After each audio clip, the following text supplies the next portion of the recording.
The Omid and Kojo Show.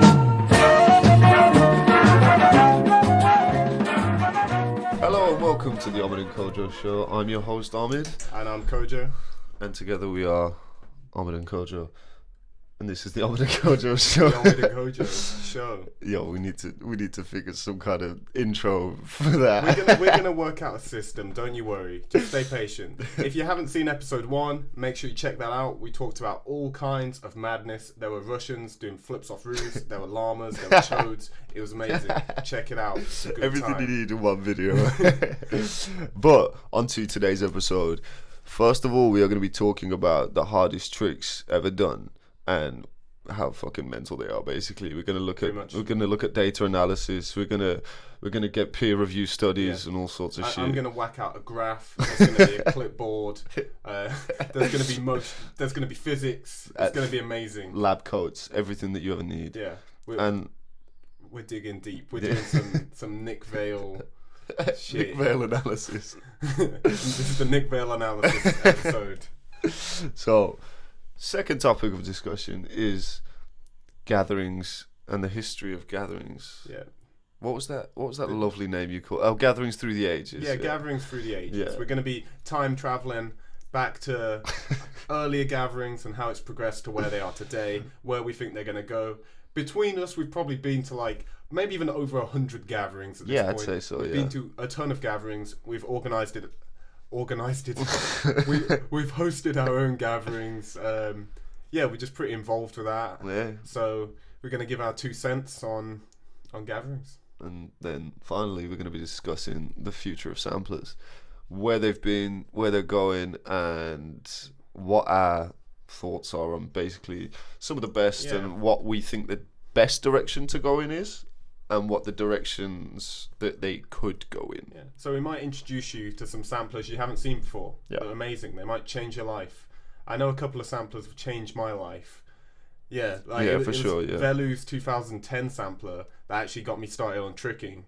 So, yeah, 1 5-minute video can make a big difference. They're a pretty important part of tricking. We're going to talk about that. But now you guys know what we're going to be talking about. Let's get straight into the first topic of discussion, which is the hardest tricks ever done. Yes. The hardest / best. Yeah. The coolest, the sickest. Yeah. Because it's one thing it being hard, but then it's another thing it being sick. Cool as fuck. Fuck. But if you have any suggestions for anything that could rival this list, then by all means tweet us, get at us on Instagram, Facebook, fax us, use our comment on Bebo. this video. This is a YouTube video. Oh, yeah. So you can use the comment section here even. I'd rather you didn't though. Yeah. Yeah. Should we disable comments? Yeah. Don't like the video. No, actually, do like the video, No, please. like it, subscribe. Let us know what you think, what you agree with, what you don't agree with. We want to know what everyone else is thinking about this. We're probably wrong about a ton of stuff. So just let us know. Just blast us. Yeah, I'm pretty certain we're more wrong than not. So, But it's okay. We're keeping you entertained. So I think we're just saying the things that everyone else wants to but won't. So let's just do exactly that. So on to the first topic. All right, sickest flips ever. So what's coming to mind? You thinking of standing double backs, corking back outs, quads, all of that sort of thing. What do you want to start us off with? I'll start us off with the bagel bite. Ooh. Now, if you don't know what the bagel bite is, it was created. The first person that did it was a young man named Bailey Payne. Red Bull athlete. Red Bull professional tricking athlete, the first of its kind. Friend of the show. Just trying to get that plug in there. See, we know people, we do, honestly. But let's just watch the clip and then we'll go from there. Fuck me, every time. Alright, here he comes. Fantastic kicks. Oh my god. Okay, Damn. now let's watch that one more time. There's a lot of hard things in there. Okay, so he does a scoot cheat 9 hook, and then he does hook cart ratful, swing cork, and a half, and then rolls out.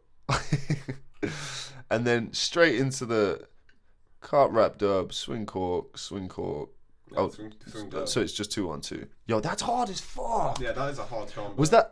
That's not the first time he'd done bagel bite, though, was it? No, he did it by itself first. I think this was like shortly after he comboed it. But this, That's insane. He comboed into it and out of it, and out of it into a good thing as well. Yeah. But the bagel bite itself never been done by anyone else. So yeah, it's like a cork with an extra half twist to roll out. Yeah, no one else has done that on the floor. There's a reason that nobody else has done that though, sketch, because that shit is fucked up. Like, if you the margin for error with that is so small, and you've got so much momentum and so much power. If you under rotate that just a little bit, it's game over. Yeah, because it's. I mean, we're not talking deadly split, but if you chuck a back out of something, so let's say you do full and back out or cork and back out. If you mess it up really bad and you underflip it massively, land on your neck, it's bad, it's going to hurt. But it's not that bad because your spine bends that way, so you're going to roll over. Whereas anything where you're trying to hook it over forwards, like if you hit this way too low and you landed on your face going forwards, that's bending your spine the wrong way. That's how you paralyze yourself. It's scary stuff. You want to be careful with this sort of thing. So that makes it pretty impressive. That makes it cooler how he's risking life and limb for this. And just the fact that he's the only person to ever do it. Yeah. The fear factor does play into the hardness of a trick. Of course, yeah. Yeah, it's an important bit because it's going to shake you a bit. You got to be able to keep a level head. But what kind of percentage should be taken for adding to the difficulty? Would you say that the fear factor is 20% of how hard a trick is? And the danger factor. Like, the danger factor is a huge thing for me. Because there's tricks that I can do, like, really easily on trampoline. So they're, like, the same difficulty as a triple cork on trampoline. And I can do triple cork on the floor, but I wouldn't do these tricks on the floor. Because of the danger element, not because of the difficulty. Which makes them way harder to train. But because if something's really dangerous, you can't train it so easily. So that does make it harder. True.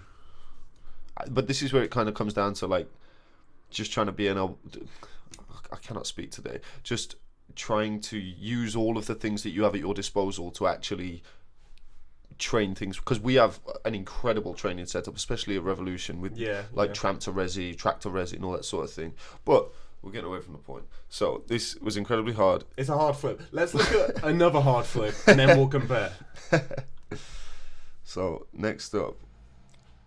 Oh, there's a couple of really hard ones. I think we should mention Johan doing scoot quad. Yeah. The way he does it as well is incredible. Seeing this in person was fucked. The aerial quad first. Aerial quads. Barely anyone does aerial trip. I think Johan's the only one to swing out of aerial trip. And he's quadding it. Oh my god, that was so easy. So easy. Let's have a look at that. Hold on, let me move this. Okay. Damn. He's just stood he up does the out first of that. 2 twists going like straight up. Well, when you're doing scoot quad, yeah, you gotta get those twists somewhere. 2 on the way up, 2 on the way down. Yeah. Fully rotated quad. Okay. Now, before we get into the aerial quad, because we got to talk about it, the scoot quad compared to the bagel bite, even though nobody else has ever done bagel bite, I'd say scoot quad is harder. Scoot quad seems harder to me. I mean, I'm not much of a scoot popper though. I mean, you've done scoot trip, so how hard would you say it is? To go from the trip to the quad, it feels like an eternity away. Because like going from sing to dub is one thing. Going from dub to trip, even bigger. So then going from the trip to the quad, it's like they're just worlds away from each other. Because you need to be able to do a trip with like drop time. You need to be able to scoot trip and like be landing it so easily. So it needs to be something you can do every single time, no problem. You're dropping out of it before you're even thinking about the quad. And that's a hard point to get to with any triple. I also can't really speak so much on the quad because I've never even done a quad on tramp, which I will soon, hopefully. Just keep watching my vlogs and my samplers. Say little plug there. So I think I'd say the scoot quad is harder because to get the rotation spot on to have the power to get the twist out. Because enough people have problems with just round off quad. Never mind doing it from a scoot. True. It just makes that difficulty level so much harder. But then moving on to the thing that he did minutes before aerial quad. I think aerial quad's harder, to be honest.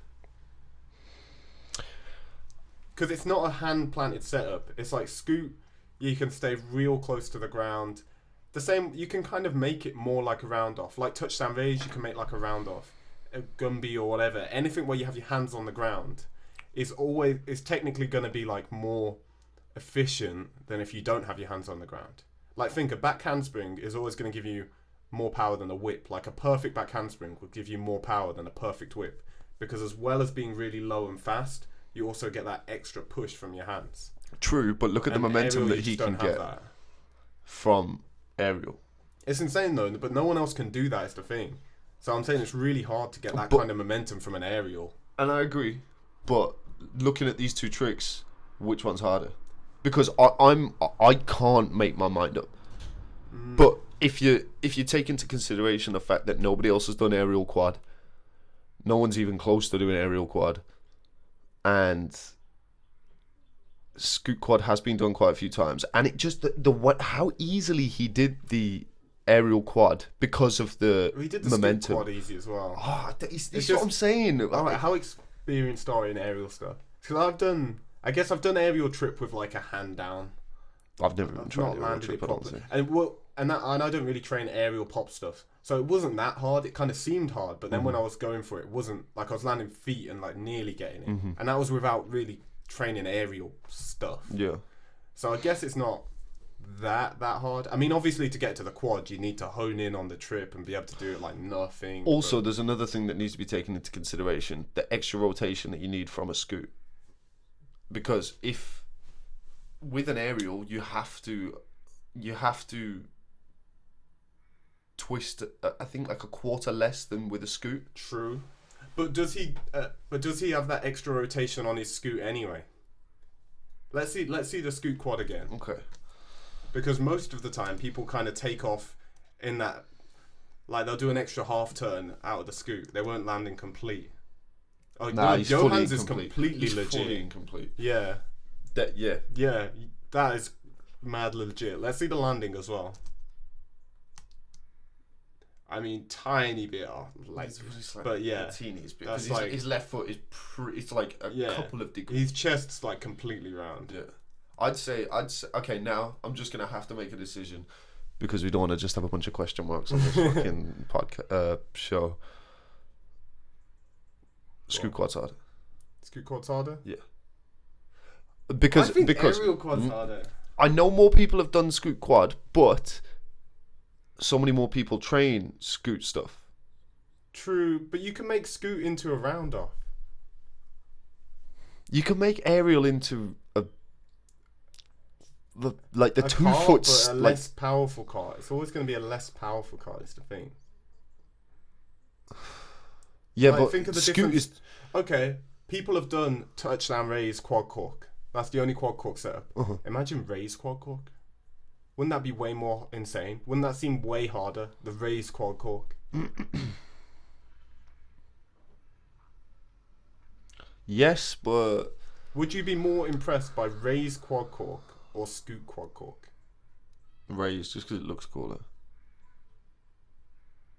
Yeah, I just feel like the no-handed setup's harder because when you do scoot in that like super efficient way like Johan does, it can kind of become like a round off. Like think of master scoot punch now. That's even and that's not that different to scoot like punch.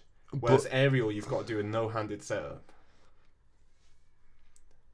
You've got to do I don't know. They're both really hard. Let's not argue the toss for any longer. Let's see if there's something harder though. Okay, right. Right, let's just go for the big boy. We'll go for Michael Guthrie's quad cork. Big old quad cork.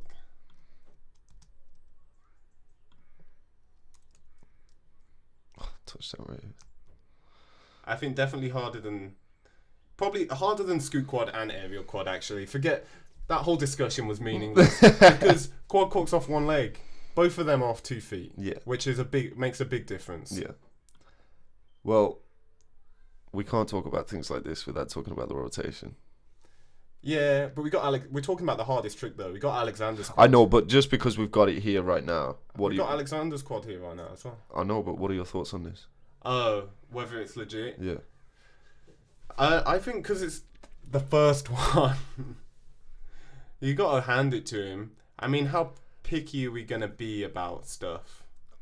I think there's quite a... Because the way I've always said it, with this kind of debate, I would say it is a quad cork. It's just a bad quad cork. So it's sick as fuck because it's a quad cork. Mm-hmm. But I'd say like that's about as bad as a quad cork can be, but make it still a quad. You know what I mean? Like if someone does like a cork snapu, but they're still like a quarter twist off or something, I don't see it as not a cork snapu because it kind of is. It's not a cork swipe. I'd just say it's a bad cork snapu. True, but if you remove this from it being the first quad, how would people respond to it? Because the way I'm looking at it, I got an analogy. Okay, go on then. Sorry. Alright. Is a cork snapu with a bent kicking leg still a cork snapu? Or a cork D-leg twist without straight legs still a cork D-leg twist? Yeah, but it's just a bad... It's just a bad one. So I'd say being, like, the rotation is just another aspect of what where do you makes a draw the trick line, good. though? Where do I draw the line? Yeah, because, like, for me... I think if you're half or more twist off, I think if you're past the half twist mark, that's when you get into counts as the trick, but you're just doing it shit. It's just shit. Like, if I do a triple cork when I'm a quarter twist off, I'd still say triple cork, but I'm like, but that's a shit triple cork there. I'd say past a quarter twist, it shouldn't really count. If it's any more than a quarter twist off, I'd say it's an attempt more than anything. An attempt? Yeah, because if you start counting... But then with variations and stuff, if a cork snapper, if you don't fully extend your leg, is it a kick? Yeah, but I think with the actual variation aspect of it, I think it's just it's more shit than an attempt. Although you could call it an attempt, actually. Because it's like if you're not properly swiping, if you're not extending a kick, then I think if you can't look at the snapping? trick exactly and say that's that trick, because when you don't bend the leg properly, it ends up running into that area where it could be like a cork D-leg twist or a cork snapu. So I think it's an attempt, but you haven't done it properly. And I think everybody should take the onus on themselves to admit when they haven't done shit properly. And obviously, when Mike landed this, I was going absolutely berserk. You know, it is what it is, and I love the fact that I saw it as the first quad cork being landed, and I still do. But it is questionable. Do you know what I mean? Because I understand why people would say that it shouldn't count, but I'm counting it. Because I think we need to have those kind of... I think my point basically is it's got to count for something. He can't just think no one else had ever done quad cork, and then he did that. I think that changes something. You can be like, oh, that's just another quad cork attempt. I just say that is a quad cork. It's just a bad quad cork. Because if you saw that person, you just think quad cork. I agree with what you're saying, but I still think there needs to be discussion around this kind of thing, because otherwise people aren't going to check themselves. Well, they are, because they'd still be doing it shit. Like, no one wants to do a shit triple. Well, some people. Some people are cool with that. Yeah. But I mean, I just see it as a shit triple when people are short on it. Yeah, true. But let's move on to the next thing. Yeah. I think Guth and Alexander take that. It's weird though, thinking about it, because more people have landed quad cork than have aerial quad. True. Yeah, well, down to Alexander killing it. Yeah. It's been done more times as well. Yeah, he's done it more times than so many people doing anything. Right, let's have a look at the young man of Japan, of Tundra, doing a madness. So this is like, I guess it's Envigado. Yeah, it's Envigado, yeah. Envigado punch quad. Right. Shosei is fucked. He is fucked. This twist is insane. Like, how well he does it is just messed up. Fucking hell. He just doesn't drop. It's like for the first 2.5, nearly 3 twists, he's still going up. Okay, so 1, 2. The twists don't make any sense. That's so fucked. Yeah, I think he's the fastest twister. Yeah, I'd say so. Damn, like his cork snapper double's the fastest thing I've ever seen. Mm-hmm. Oh, that cork snapper double was fucked. Oh, it's just so good. Damn. I could just keep watching this. Alright, but still not as hard as quad cork, as it's off 2 legs and it's a punch. Yeah, I wouldn't say it's as hard as quad cork. What is this? Oh, is this... It's Alexander's quad. Could show the people. Yeah, we'll just have a look at Alexander's let's quad. just appreciate this for a second. Filmed by Sam Kojo. Fucking hell. Damn. Oh my lord. This was like 10 minutes into that session, by the way. So Alexander had just done a few tricks on the grass. He landed on a stone and hurt his foot. And then we came to the gym. He didn't know if he was going to trick. And then 10 minutes later, he's just doing this. He was doing the best triple corks I'd ever seen in my life. Like right from the start, like first couple of tricks, he was just doing these mad triple corks. And then he just had one attempt where he got real close to quad cork. And then another one when he was like super close. Oh no, I think the next one he like landed. Yeah, wasn't the next one? Yeah, the next one was landed but a little short. And then he just did that. That's why I got in the slow-mo, so you could like... He's a problem. I knew he was going to do the best one ever. Like, before he did that, you could tell he was about to do the best one. I love those moments. There's such a... I don't know, there's such an anomaly, but they're happening so much more frequently as of late. But next person we need to discuss, is this Haruki? I think so. Yeah. I think it's Haruki. Yeah. So this is a trick called a shuriken, and it's hooked. Yeah, this is a mad trick. Just because a lot of people have been doing them, doesn't mean we should forget about how insanely hard this is. Well, you say a lot of people. There's only a handful of people. But it just seems like a lot, because no one was doing this before. True. Let's have a look.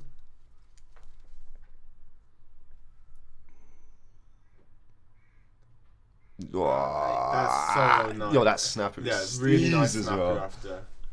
So let's think about that. Bam, so- bam. Boom. Like, that's pretty... When does the last kick come out? Does it come out a bit before he lands? Yeah, I think so. We got a few different shurikens in this video. Alright, so he gets... I guess it's not super legit, but it just looks mad. It's the ease in which he landed it as well. Yeah. And the actual...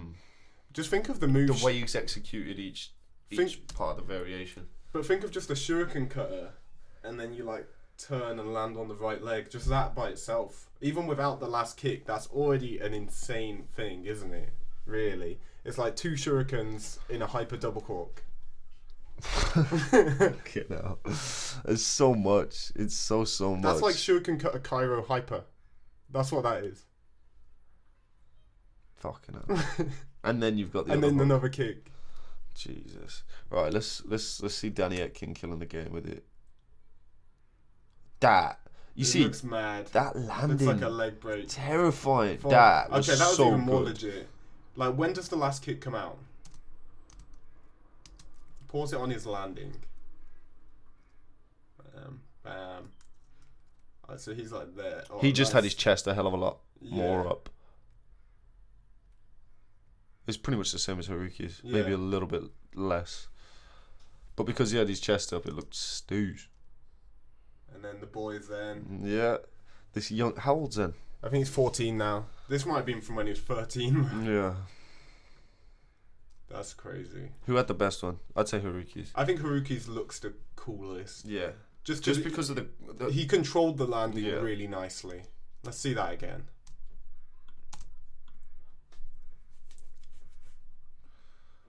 Oh, you see... How he does this compare also- to the quads? Because this kind of seems harder in some ways. I mean, I'm not good at shuriken cutter stuff. I've done them on tramp a bit, but I'm pretty bad at them. But I've done quad cork on tramp, and it's really, really hard. But just from my tramp experience, I'd find quad cork much easier to learn than this, because there's way less going on. All you need to do for quad cork, I say all you need to do, but all you need to do for quad cork is take off completely upright with your head and chest really high, so that you set the flip so you've got really slow high flip, and then you've got time to do quad. and then it's just a matter of having enough power to rip a quad, really. So just getting that takeoff right, having enough power to rip a quad. Whereas shuriken, you've got to get the takeoff right so that you can do 2 kicks and then turn. Yeah, you've got to fit in 3 kicks and 2.5 twists. I just say it's a bit more confusing, really. I'd say just because of the elements of it being dangerous, it being scary. Because I'd say, for me, I'd definitely say more scared of that I'd be more shuriken. scared of trying shuriken than quad cork. Even if I was like super good at triple cork. I think because people don't think about it that much, but it is kind of. I think it might be harder than quad cork. It's just that I think no quad one's done cork's it really well. Someone doing a shuriken with the last kick above like chest height, I'd say that's harder than a quad cork. I mean, that's not been done yet, and quad cork has. Because no one's done it like all the way round, last kick out before landing. No one's done that yet. Is it? And that would be insanely hard. That's an insanely hard thing. Trying to think of getting that last kick out so that it's like head height. I can't even imagine, because the flip rotation, you need to take off with your chest like It'll happen. touching the ground. They'll do the first spins kind of vert. So they'll flip. Well, they'll take off like a swing 10 double kind of. Yeah. So the first 2 are pretty vert, and then you start to invert and hit the horizontal turn for the last kick. That's how I could see it working with the last kick high.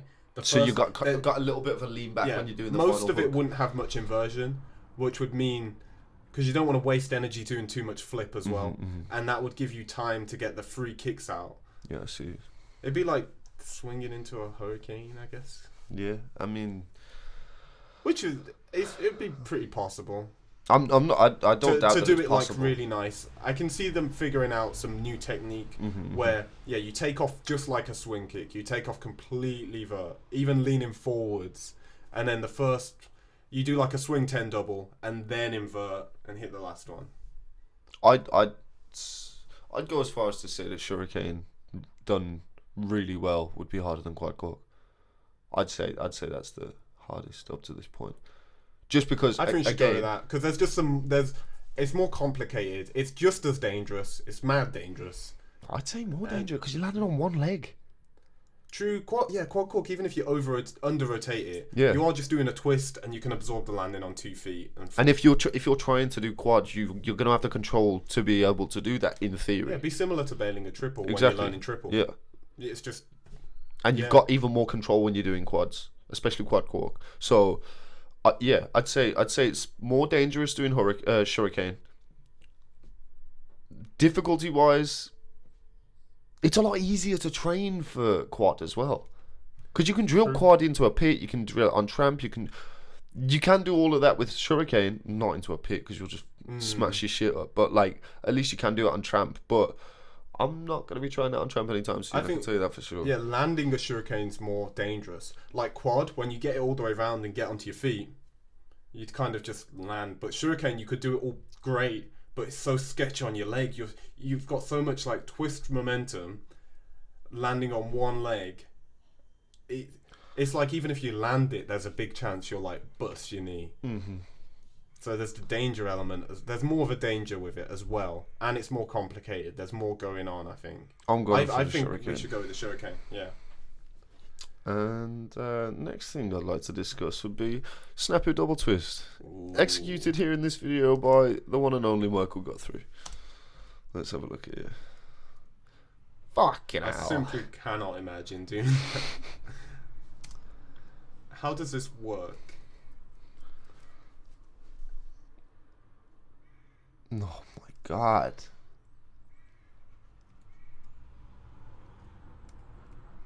It Fully doesn't. rotated as well. I don't really know how he's done that. That's a nonsense. And he's not the only person to have done it now. Yeah. Shosei did it. And who was it? Haruki ran up into it Oh, and did it really nice. Was it Haruki? It was like from a run up though. Yeah. Like Cali roll takeoff. I think it was. And it But was it was sick though. Shosei did land it, didn't he? Yeah, he did put a hand down. Shosei did it. Yeah. He's just He's knocking getting them everything. off. He's getting it doing all. it all one by one. Shosei 2 years from now. Okay, Touchdown race Quint. 2 years from now, I'd say sooner. Maybe. Honestly, Maybe. within the next 6 months. I don't know. I wouldn't put money on that. I would. You put money on the show they're doing Quinn we, in the we, next we, 6 we, months. we can put money on it if you want. I'm not saying a lot of money because I'm broke. I'll put tenner on that. Alright, tenner. Okay, and we've got the video proof as well. Yeah. Only I don't think only he'll because do that in the next 6 months. I think maybe in a couple years. Quinn, like the step up from trip to quad is way bigger than dub to trip. The step up from quad to Quinn is insane. we've never seen anybody do anything the way he has up to this point. True. Nobody ever in any discipline. Nobody's progressed quite like this. And the only reason they have, it's just on a different scale. He's progressing in the same way that that Johan did before him and Guff did before him. It's just a different scale of tricks. It's like tricking's just harder nowadays. Yeah, I agree. I don't know. Yeah, I'd say it is all kind of scaled, but he's just doing it all so. I still don't think people have done it quite as fast. Johan went from not being able to do trip to doing trip dub in 6 months. Fair. Mike Guthrie went from not being able to swing double corks to being able to swing out of dub dub dub and swing out of triple cork in a year.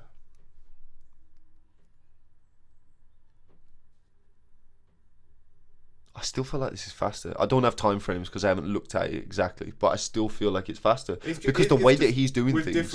It's just with a different level of trick is all. Yeah, but also how fast did he go from dub dub to dub dub dub and doing 5 dubs or pops, granted, but then doing Envigado quad and all that sort of thing. I'd say, overall, because like a year ago, he was already doing triple corks and stuff. He was doing triple corks then, but like I feel like overall he has just got better a lot faster. But that's beside the point. What's harder? One for another day. Yeah. Press the fastest. Snapu double or shuriken? Because that's a hard one. It's a harder takeoff for the snapu double. Because it's not like you can. Because with shuriken you can jump as much as you want. Yeah, you can use a long, powerful setup to blast you up. Mm-hmm. This is a 1-leg takeoff as well. No setup. He's just stepping into it. And then you've got a kick and 2 twists. Shuriken, you have what, like 2.5 twists. I guess this counts as 2.5 twists because you take off, I guess, kind of forwards. I know it's cheated a bit. It's the same amount of twists as like a Randy. A front 2.5. It's just with a kick in the middle. Would it be 2.5 or would it be 1.5? Well, not 1.5, but like. Hold on.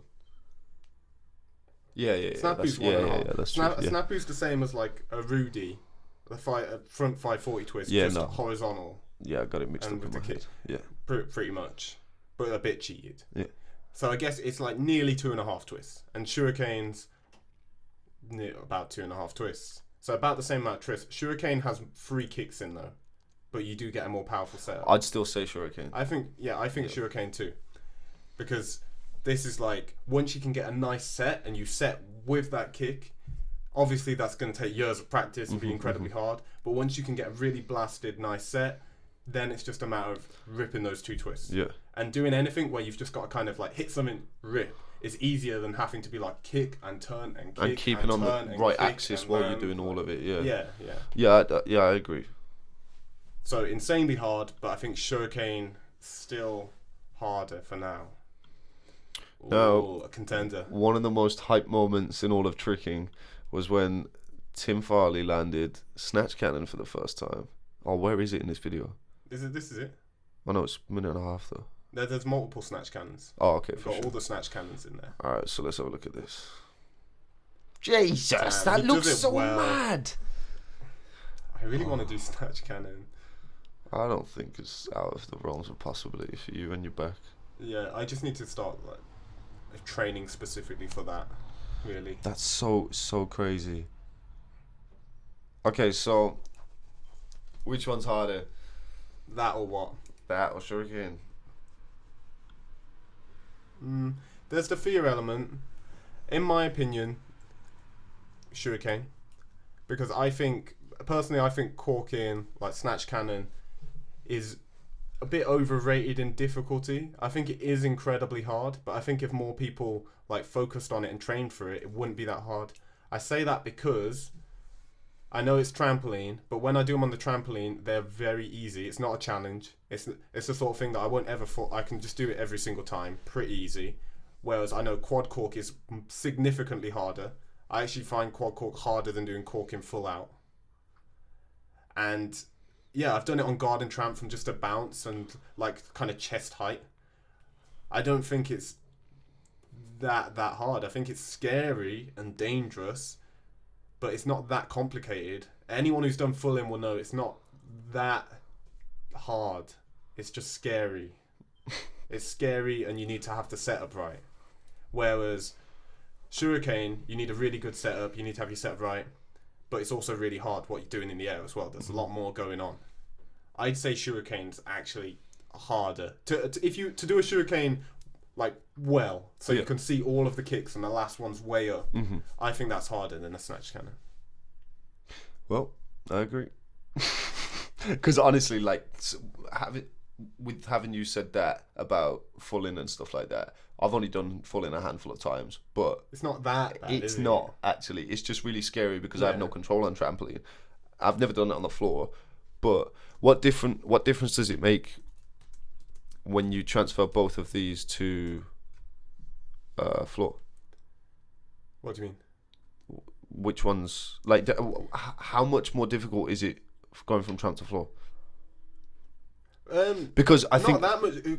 Just because I can compare the difference between doing like triple corks on tramp. Now, actually, on a trampoline, I'd say snatch cannon and triple cork are about the same difficulty. Snatch cannon's maybe slightly harder, but not that much harder. Not. I don't need to be any higher really. I land them about with the same amount of difficulty, and I can do triple corks on the fine because I've trained them on the floor. So I feel like if I wasn't scared about my ankles from all the injuries and I just chucked snatch cannon the same way I did triple cork, I don't think it'd be that hard. I think it'd be about the same difficulty as doing triple corks. Whereas Shuriken, you've also got the danger element, because doing a legit Shuriken is probably just as dangerous as a snatch cannon. Snatch cannon, at least you're landing on 2 feet. Even if you mess it up, you're landing your weight spread across your body. Shuriken, you're doing all this shit and then landing on one leg while twisting. So actually, there's probably more chance of you like tearing up all the ligaments in your knee on a Shuriken than a snatch cannon.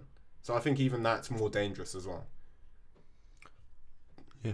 But I guess you can build up Shuriken a bit easier. Yeah. But I think I'd still go with Shuriken. Personally. Honestly, when we got into this discussion, I didn't think this is where we'd be going. Yeah, but when you really dig into it and think about it, a legit Shuriken... Also, you are welcome to disagree with us. Yeah, let us know in the comments because at the end of the day, we're not saying this is a definitive answer. This is just our opinion. We're saying what we think and why we think it. But if you can, break it down for us, let us know. And we'll gladly try and argue with you in the comments. Alright, standard double back. Nah. Double gainer? Value double gainer first. Okay. Because I kind of want to talk about this. Yeah. So no one else has done this since... Nah, didn't Bailey do it? He didn't land it. Did he not land it? He's not landed it. Oh, I thought he tried it. Oh, that's another one as well, though. Bailey's rat full punch full in. Yeah, but that's not... It's hard.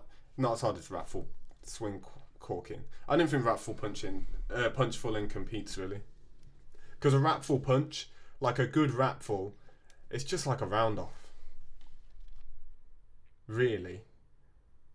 I'd say rat full is just as powerful as doing a whip.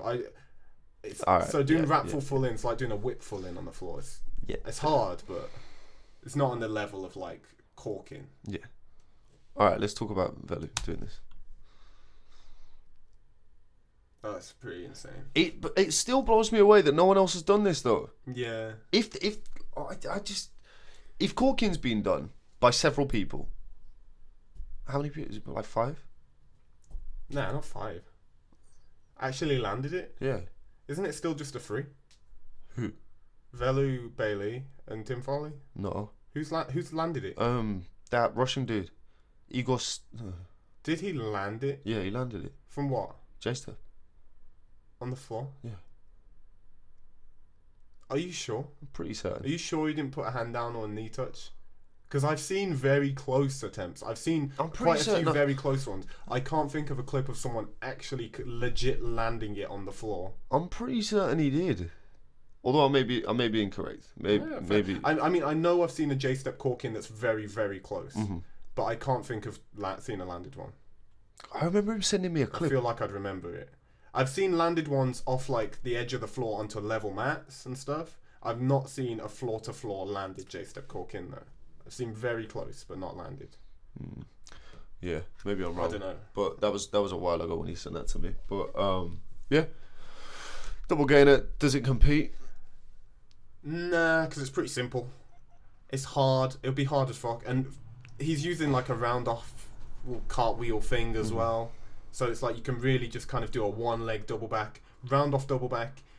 Hard, not that hard. Round off double back's not really that hard. You can be pretty beginner and be able to do that. I could do that before I could like swing out of a double cork, and I didn't even tumble much. So if you think all you got to do is that off one leg, obviously it's going to be harder. But people can do like round off triple backs. Yeah. So just doing a one leg double back, not that hard. If you got a strong leg, I don't know. I don't think it's that complicated. It's cool. It's cool as shit, but I don't think it competes. Right. Now, I agree. And I think we should move on to what I think is actually the hardest thing. Sorry, let me just mention one more thing about that. What? Think about the difference between doing a round off shuriken and a round off double back. So imagine doing a round off and you're like what, punch? Yeah. So like a punch shuriken, hyper hook, turn, level hook. Imagine that. That's way harder than doing a round off double back. Yeah, true. Yeah. Good way to explain it. Yeah. Alright, so we've got to talk about what I would actually consider the hardest out of all of these, which is Nick Fry doing standard double back on grass. We've already discussed it in the previous episode. Let's watch it one more time. Fuck me. That's insane. I think it's kind of self-explanatory as to why it's harder. It's also kind of crazy to think that this is within all realms of flips that have been done for many, many years. And it's only just now been done. And it's been done on grass. Well, that guy did already do it on soil.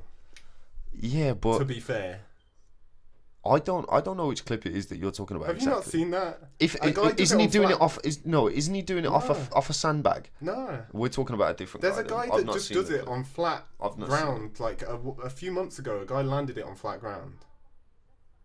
Like landed, no hands. Like he does standing double back. Talk about it then. Because we had a discussion about this the other day.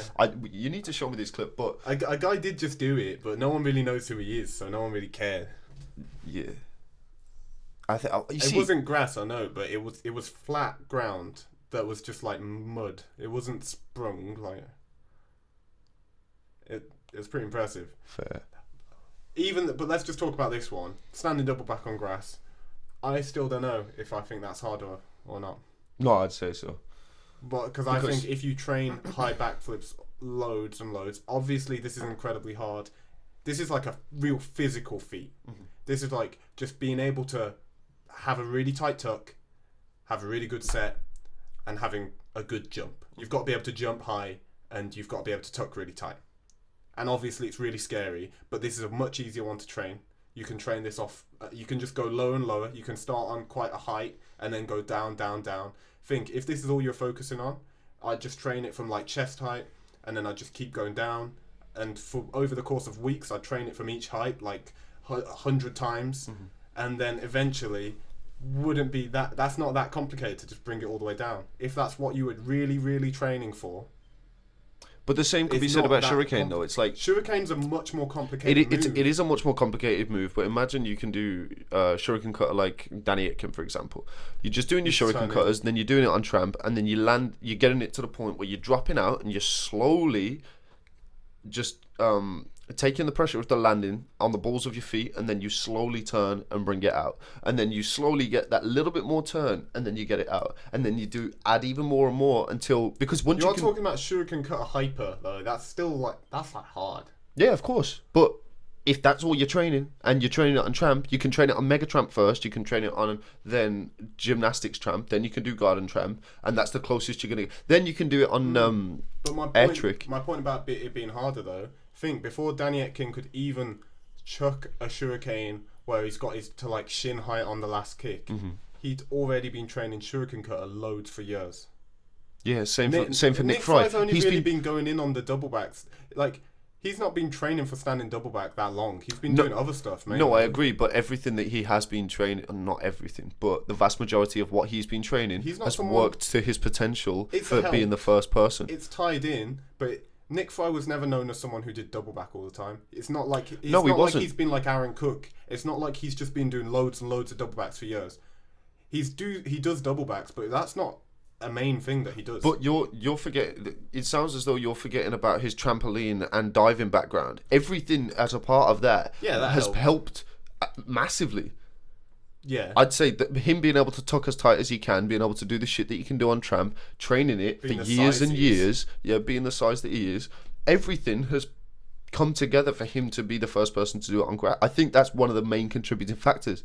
Because if you look at anybody else who's doing it, no one can tuck quite like him. True. And the people that can tuck like him don't have the power to do it on the floor, even from round off a lot of the time. Like you look at I don't know, any G-Tramp kid, some of them can do double back on ground, they don't normally, but they just don't have the power. They never set either though. Exactly, they just go, okay, tuck as tight as you can, and when you can tuck and rotate as fast as that, you can get round. But he's been building the power from doing shit on the ground, and he's also been practicing the correct way to take off, hit the right point for the rotation, just with all the standing tricks that he does. He's never been a standing flipper, but he does a lot of standing tricks. He does do a lot of standing. He's always done a lot of standing stuff. So I think this is harder because of... I just think he's going to come out with standing full in very soon, I think so. When he's in gym, he'll be doing standing double back pop stuff, and it won't be long until he swings it either. There's a lot of other people chucking standing double backs now is the thing. This year I've seen at least 5-6 people chucking them. So I think a year from now standing double back won't be seen as that hard a thing because there'll be loads of people that can do it. But I think it's more of a mental thing. I think once you see someone doing it on grass, then it breaks. It just seems a lot easier, and the actual skill itself is hard. Obviously, it's hard as fuck, but not that hard. Whereas I think shuriken, if someone did a really, really great one, it's still going to take other people ages to do a really good shuriken as well. I don't know. Okay. We'll have to. No, I think you've swayed my opinion. Honestly, I don't know. We'll have to find out what the people think. Yeah. So let us know in the comments because we're a bit unsure, but we've presented arguments for each of them. So yeah, just let us know what you think. Maybe you think I don't know.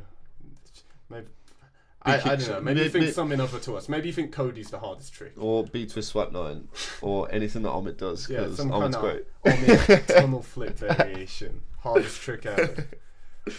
But yeah, quick break. Quick break on to the next section. Let's go, baby. It's the Omid and Kojo show. Beautiful. Welcome back to the Omid and Kojo show. Hope you enjoyed that little ad break there. I don't know what happened, honestly. But in this next section, we're going to be talking about gatherings. Now, gatherings through the ages have changed naturally, and they're going to continue to change. So we want to talk about how they've changed and where we think they're going to go. Yeah, and a little bit of background. For those of you that aren't really familiar with tricking gatherings, all it is really, it's just a bunch of men usually, maybe a couple of women, pretty much just a bunch of men kind of coming together, either staying at a house for the small ones and there's just a few gym sessions, or most often staying at a gym and then just over the course of a weekend having a load of sessions, doing a load of tricks. Sometimes at the bigger ones there's seminars where people teach, there's battles where people compete. So yeah, it's a whole spectrum. You have right down to gatherings where people are just all going around to one house, and then they're just hanging out, and there's a few sessions, to Hooked, which is a massive event with hundreds of people and multiple sprung floors, and just they're the premiere of a film last year, and there's multiple seminars and a huge night show with like performances as well as battles. So they vary quite a bit. It's not just one thing, really, is it? No, and that's kind of what we're going to be talking about today. Yeah. The differences between the bigger and the smaller gatherings, and yeah, Things we like, things we don't. yeah, We'll kick things off. I'll just show you a little bit of footage from the biggest gathering in the world, which is Hooked. Now, Hooked is a spectacle. People are crazy. People are doing the maddest flips. This is where everybody comes together in Amsterdam to get high as hell and do the maddest flips that have ever been done. Sometimes in locker rooms. Yeah, a lot of crazy shit has happened at Hooked. Yeah. Legendary feats. Yeah. Some people sleep in the gym, some people stay at hotels, some people stay at friends' houses. It's all just a bit mad, really. Well, they've got a pretty good setup at this gathering. So they actually have a whole room filled with bunk beds. It's like an athletics hall, so it's huge. It's got like hundreds of bunk beds in. So it's a pretty good sleeping situation as gatherings go. Yeah. Also, there's a load of hotels within like 10 minutes walking. Because it is just in Amsterdam city Yeah. centre, and it's a couple of days before Christmas. So it's a magical time to be in Amsterdam, especially during this event, because it's incredible just being able to kick it with your homies from all over the world and just train hard as hell. Hooked's a very modern gathering though. Yeah, Like 100%. the first one was at the end of... Was it the end of 2013 or 14? First one was at the end of 2014. And yeah, there weren't really gatherings like that before. Well, there were some that were similar, but not quite on that scale. Hook just kind of set the precedent. They just looked at what the market was doing of gatherings, and they just went, well, we're just going to do that, but bigger and better. Because when they announced Hooked, it was maybe a year before. I'd say 9 or 10 months. And they're releasing all these guests they were getting out. Yeah, every couple of weeks for about a year, they'd be releasing guests. And there was like a whole reveal type deal. They'd release pictures where you wouldn't know who it was, and people would be guessing and trying to figure out who it was. And then eventually, by the end of the year, when it was close to the gathering, it just had every single person that you'd ever want to meet or trick with. So everybody went. And then it's just kind of done that every single year. And I think the biggest one, they had over 750 people there. Damn. And I think the smallest one, they had like no less than 550, which is impressive to say that they've done it for 4 years in a row, and it's just fluctuated just because of life. And there's been some... I mean, there were big gatherings before that. Let's acknowledge that. Of course, like, yeah. Luke Kicks 2013 was massive, and then you got like Giga and yeah. the Big Trick. There's been some big gatherings in the past. But they've never been put on quite to the standard that Hooked has, because everything has been thought of, even down to the music choice, and just the food, the gym setup, the location. For me, it's just the perfect gathering. Yeah, definitely the best night show I've ever experienced. Yeah, 100%. Yeah, I think Hooked kills it on that one. But yeah, Hooked's just Hooked's that kind of perfect balance as well, because it's pretty much the gathering version of Amsterdam. Now, the way I described Amsterdam to my mom was that you can go there and you can just see some really cool shit, and you can learn a lot about the culture and go to different museums and whatever, and you can have a great time, and it can be clean as hell, fun for the whole family.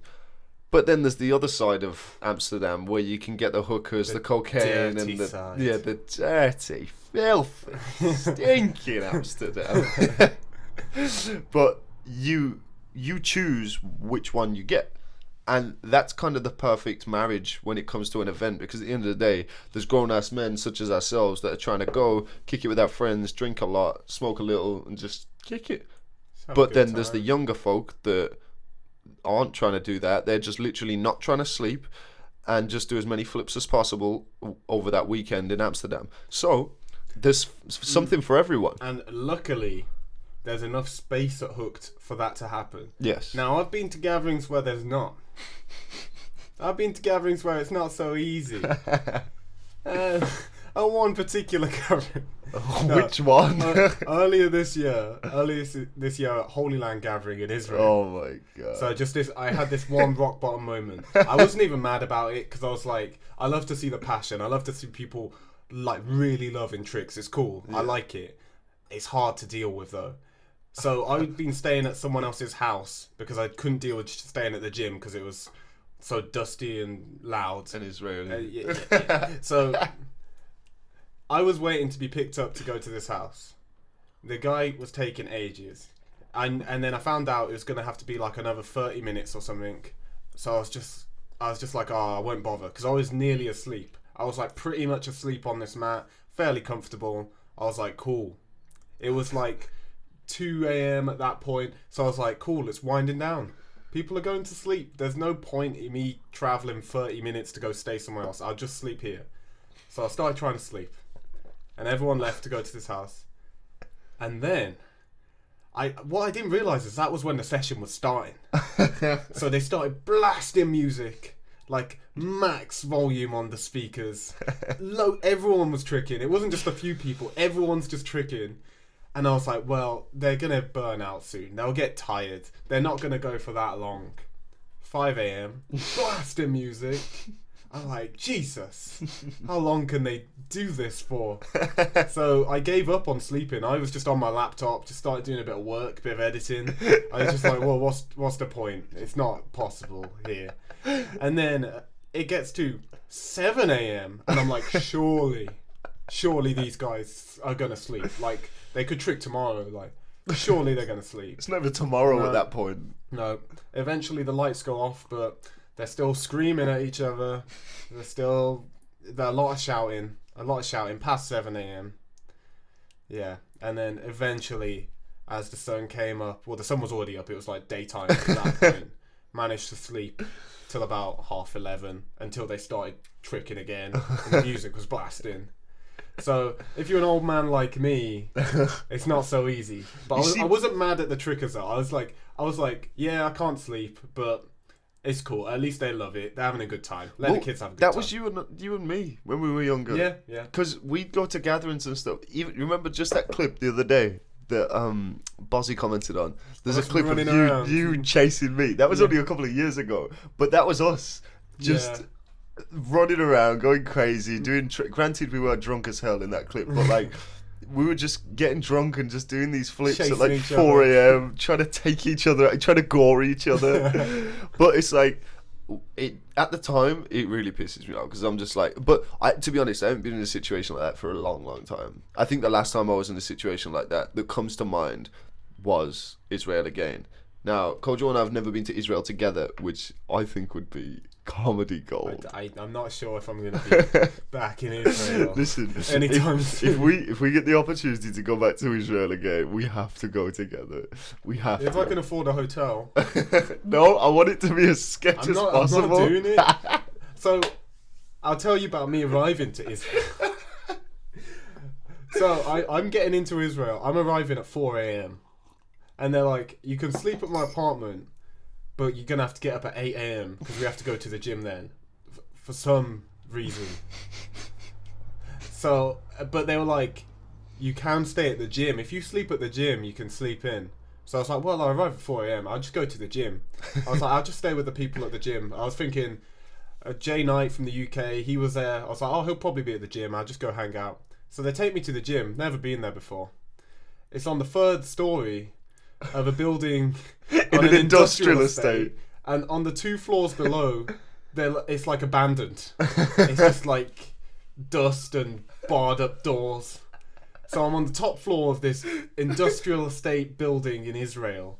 And then they're just like, okay, so we'll see you tomorrow. And it's just me.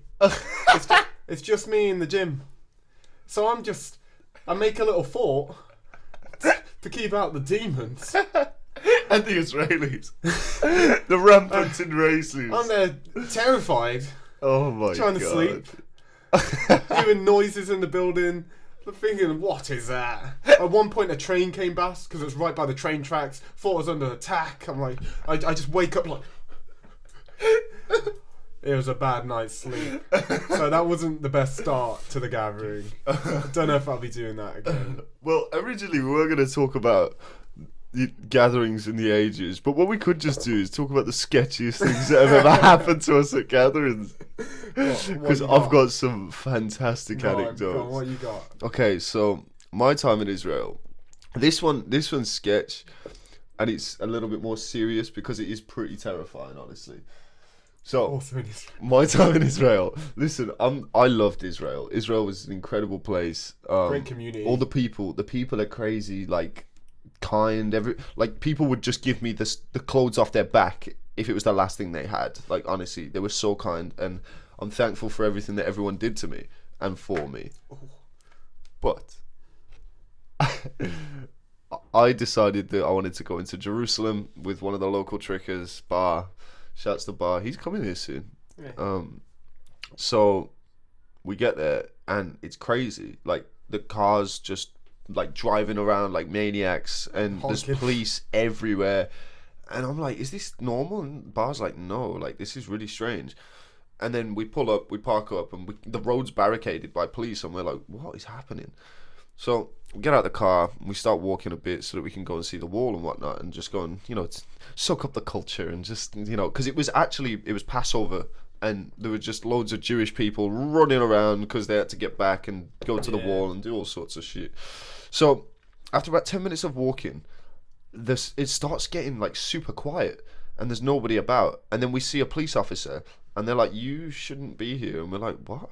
And it turns out somebody had been stabbed while Omid is lost in Jerusalem with a boy who's 3 or 4 years younger than me. He's only just about legal to drive. And I find out when I get back to the UK that the person that was stabbed was a university student from the University of Birmingham.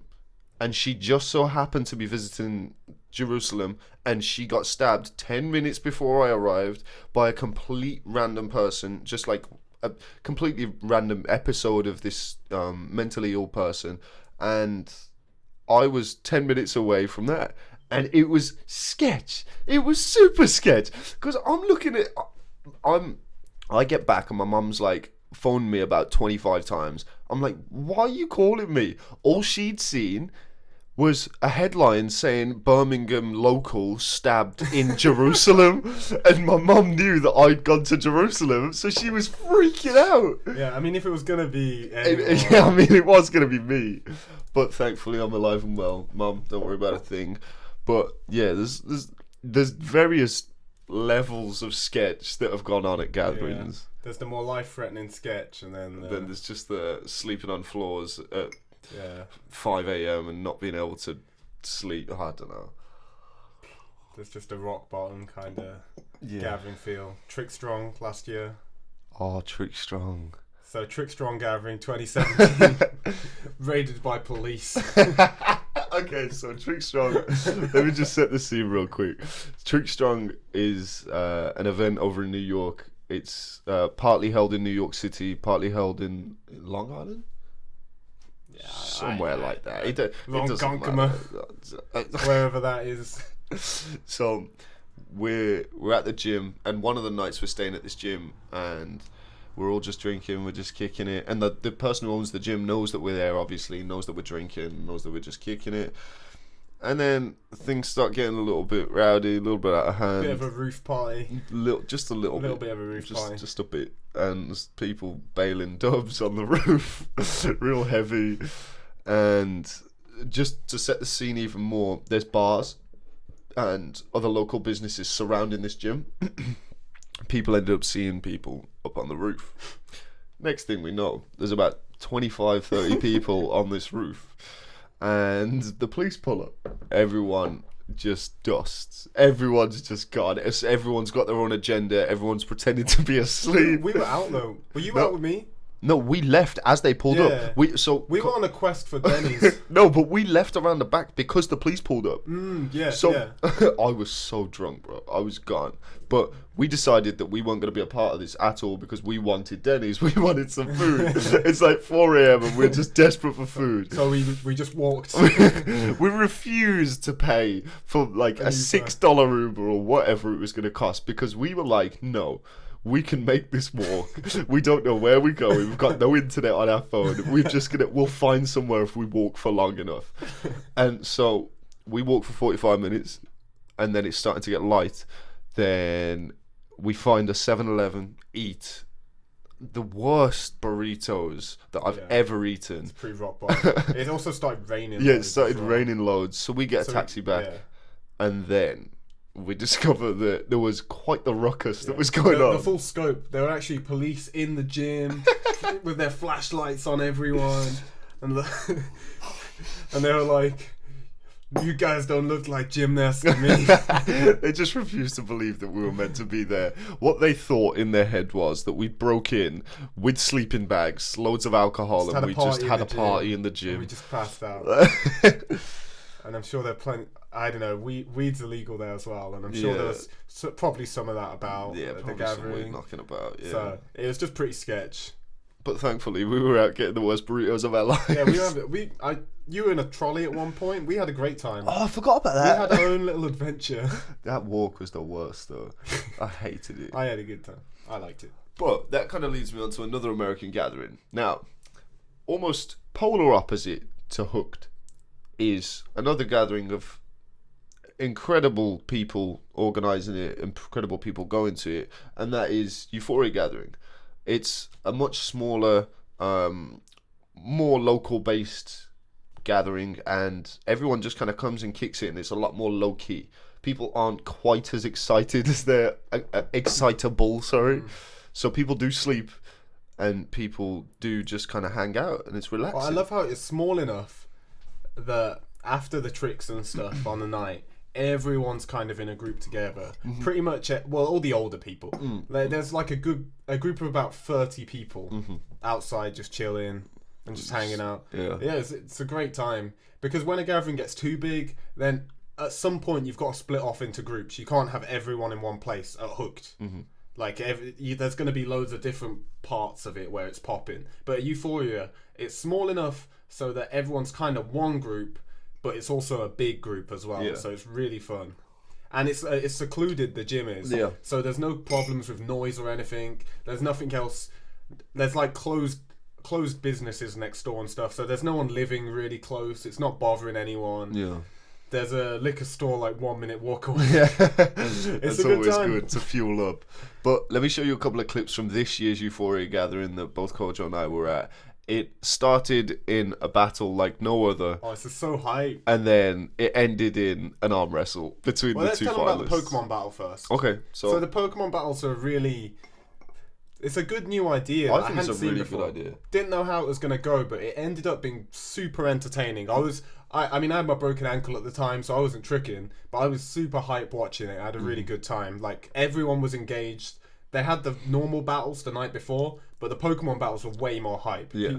People are way more into them. They're just more fun to watch. So the premise for the Pokemon battles is basically that there's combos that are put into a hat for each person. Now, there'll be online submissions and people that have to submit combos at the gathering for a particular tricker. So they had 3 trickers, which was myself, Adam Davenport, and JFB. So everyone had their combos. They put them into a hat. You pull the combo out, and then you have to try that combo. Now, if you get the combo, you get a point for it. If you don't get the combo, then you have 2 attempts. And the person with the most points at the end wins. Now, it was so much fun because it means that everyone's in the exact same boat. You don't just have your battle combos. It's you have no idea what you're about to do next. But generally, people were sensible because it's like they're not going to be giving the other guys a bunch of late 9 combos, but they're not going to be giving me a bunch of combos that Adam would do or JFB would do. So I think it was a really interesting concept, and it worked out really well. And they didn't really know how to end it because it ended in a draw. Yeah, it ended in a draw between myself and Adam, which ended in this footage right here. which is me and Adam having to have an arm wrestle. And obviously we couldn't keep it serious. Yeah, the energy in the room during this arm wrestle. Yeah, it was You can high. see as it goes on, everyone just gets more and more into it. See, I was pissed though because I was doing so well. I just didn't have the stamina. Yeah, I thought you had it for a while, but then he pulled it back. Yeah, I pulled out a bunch of clips, but then I just couldn't do it. Couldn't last any longer. As you can see, it was hype as hell. Yeah, everyone had a great time. Smiles on faces all round. I had a cut on my hand though, so I could only use my left hand. That's my excuse. But yeah, Euphoria, it's a very, very different vibe to Hooked. But then you also have the gatherings that are kind of middle ground, such as Loop Kicks. Middle ground? I'd say it's middle Loop ground. Kicks is a big one. No, I'm saying no. I guess in the I'm past it's been a bit different. I'm saying it's a big one, but it also has that homely feel. Yeah, okay. Because it's a big gathering, a load of people turn up. It's a really infamous event, but when everybody's just kicking it, like at the beach, house or at the beach, they get everyone to the beach. Yeah, it's smaller than Hooked. Mm-hmm. It works quite well, and there's like everyone's at the same hotel or at their Tricker house. Mm-hmm.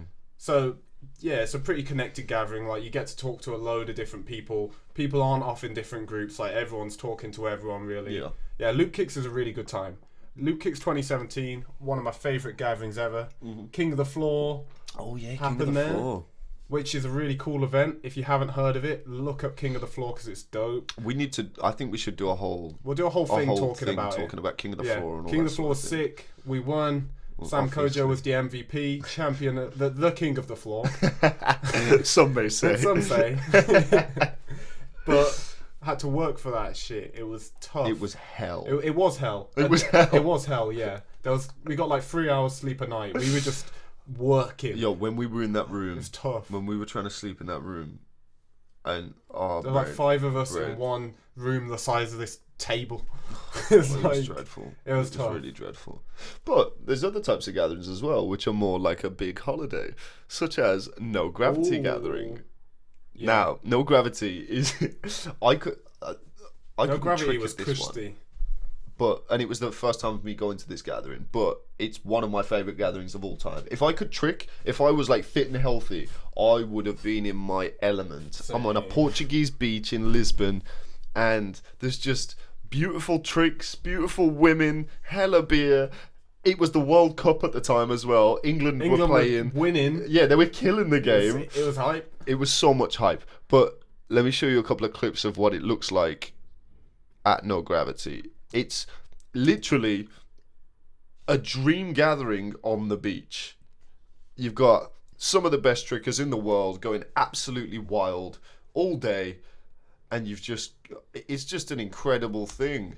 And the accommodation as well. Oh yeah. Now they've really, really hooked up the guests at this one. So we had this like villa. Everyone had their own bed. We had a whole garrison room with our own little balcony. Yeah. We had a TV.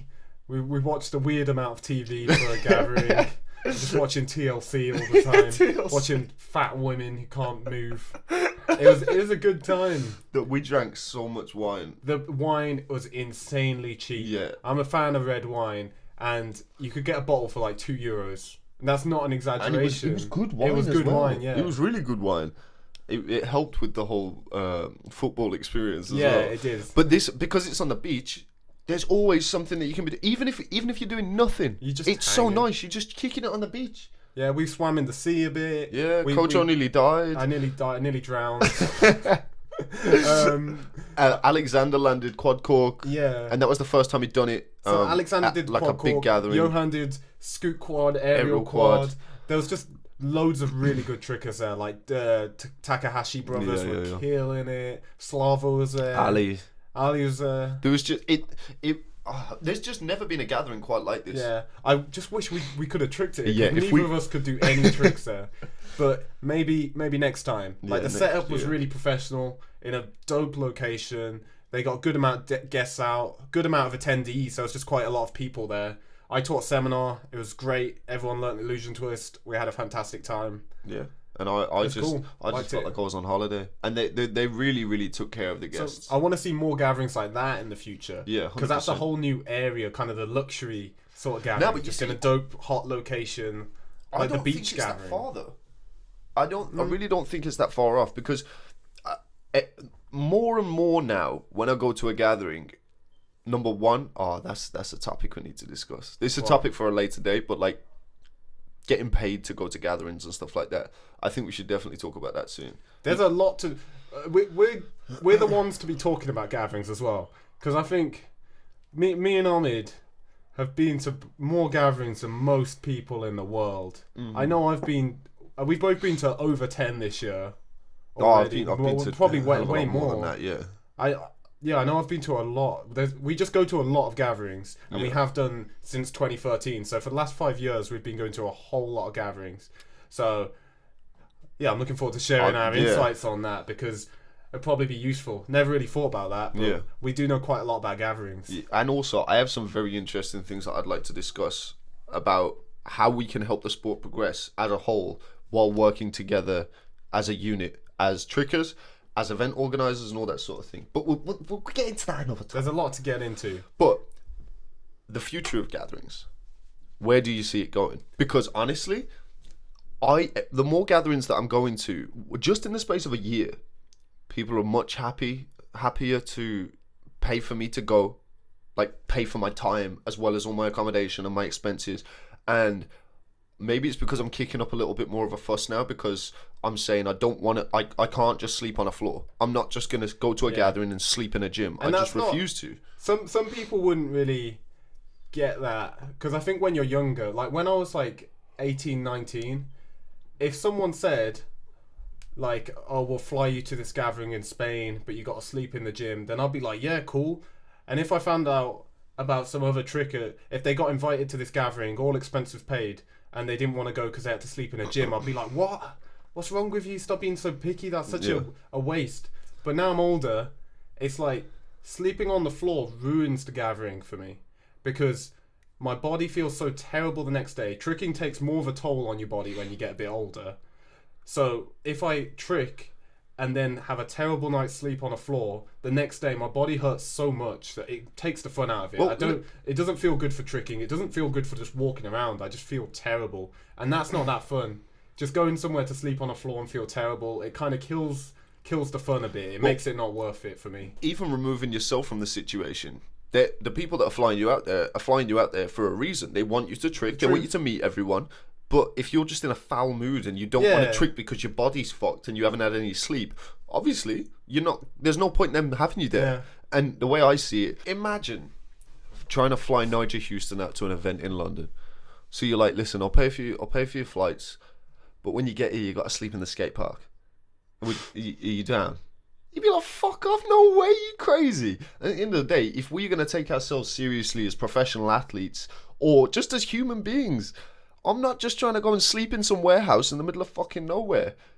Honestly, because at the end of the day, the more people, this is just, I'm not going to go too deep into it. Especially if you're not getting paid for it, which is most of the time. Nah, even most if you're of the getting time they're paid for it. covering expenses. But if I'm getting paid for it, you should be able to find the money to get somewhere for me to sleep. Because they're getting you there to enhance their event. They're not doing it as a favour. It's the thing. No one's flying you out as a favour. It's to help grow the event and to bring something to it. So it's reasonable to kind of want a bed to sleep in. Well, I think if you're gonna, it helps with the growth of the sport because if the athletes take themselves more seriously, then the event organisers have to do something about it. Because if they have to pay people and they have to get them a hotel, which I really don't think is too much to ask for somebody that you're trying to get so that you can make money, then... Well, they're not normally trying to make money. They're normally trying to just break even. No, but let's break it down. That's exactly what they're using you for. To make money. To make money. Yeah. And you say to break even, but I think that's just a bad business model. Yeah, if you're running an event, why are you doing it just to break even? I've always thought that there's a smarter way of doing it. You just to make more money. And then that means that the next event will be even better, and the next event will be even better, and everybody benefits because the people that go to the event will enjoy it more, and the people that are running the event will make more money because they're doing a better job. I mean, let us know what you guys think about this, because I know I would have felt very different about this a few years ago when I was younger and hadn't really experienced so much. Like, I'd have always wanted gatherings to be as cheap as possible, so as many people can go. Now when I look at gatherings like Hooked, I genuinely think they should be a bit more expensive, because people pay double what they pay for Hooked to go to like music festivals, and Hooked's a huge, amazing event with loads of entertainment. For a tricker, it's just as good as going to a music festival, and people would happily pay 200-300 for that. And if people did pay more, then that means the event can grow and keep getting better. So sometimes paying a bit more for something means you get more. It's the same with what I do with my website. It's like I could just teach tricking myself and make it all completely free, maybe just charge for clip reviews. But where's that going to go? By charging a little bit, it means I can pay Mike Guthrie, Alexander Anderson. I can pay all the best trickers in the world and pool their knowledge together. So the more people that are paying, the better that's going to get. And I'd rather pay a small amount for a really good service than have a not that good service for free or cheap. It like, means you get what I mean? Everything has a much bigger scaling process if you start can involving grow a little more. bit more money, because not only does the website grow, the tricking community will grow because of it, everybody will get better because of it, and then more people will be able to make money doing what they love. Because imagine if tricking was as big as skateboarding, if you had your website on the same scale as like skateboarding size, every person that you're paying, pretty much all the best athletes in the world would be able to live purely on the money that they'd make from KTL. Be able to give them a salary. Exactly. So I think otherwise there's no incentive for the best trickers in the world to go out their way spending hours of their time working on educational content. They don't get anything for it otherwise, but that gives them an opportunity to monetize their skills in a way that like benefits everyone massively. Because I know just from hearing what Mike Guthrie had to say about touchdown raise, it's like helped me tons. Like more than studying it for 6 years, just his 10-minute tutorial helped me more. And the same with tricking gatherings though. If they charged more, so if people like were prepared to give a bit more, then gatherings would be able to fly out way more people. Think if Hooked cost an extra €40 per person, they'd be able to fly out pretty much every single really good tricker in the world. And not only that, it would just keep growing. It would get better and better. Because a big concern of mine is that people will stop doing certain gatherings. Yeah, because if they're losing money, then they're going to stop doing it. Whenever there's, because I know Laurent pretty well. We see each other every couple of months at different events and whatnot. And whenever I see him, he's always preparing or planning or doing something for Hooked. It's a year-long process. The second the other one finishes, he's already started the planning process for the next one. And it means that if he ends up being like, why am I doing this? I mean, it's so much work. Really, he should be getting like money from that. He should be making a profit. I know he doesn't even. He's just doing all of this really to... I don't know if that's the case. I don't think him personally. Maybe he gets money to put into Hooked, but it's not his job. Hooked isn't his job. I know it's not his job. He like works as well. Hooked... From when I've talked to him, it doesn't seem like Hooked's a source of income for him. Like, that's not the plan with it, really. I know that's not the reason for it, but I'm pretty certain... He's made a loss in the past and stuff. Yeah, but I'm pretty certain he's going to be able to make some... Because it's a non-profit organisation. However, I'm pretty certain he can... I don't know whether he does. I'm saying he should. Yeah, and that's my point exactly. For organising the best gathering of all time... He's doing loads of work. Cut this man a check. He's doing such a good thing for the community, for everybody that's involved in I wouldn't tricking. want to do that, organise a huge event. You know how much stress and work that is? It was hard enough just getting 25 people to our house. Never mind getting 750 people to a gym in the middle of Amsterdam. But I think we should wrap it up there. We're off topic, Yeah, But I hope this has been insightful. You've learned a bit about tricking gatherings and... Yeah, we just kind of rambled a bit, but yeah, on to the next section. I hope you're entertained. Quick break. Bye. It's the Omid and Kojo Show. Next section is the future of samplers. Roughly, as you've seen with all of the other sections, we kind of go off topic. We're talking about samplers, okay? So, quick background on samplers. If you don't know about them, you should. If you trick, they're a really important part of tricking. So what a sampler is just a collection of someone's tricks presented as kind of like a full piece. It's not just putting all the tricks in a video.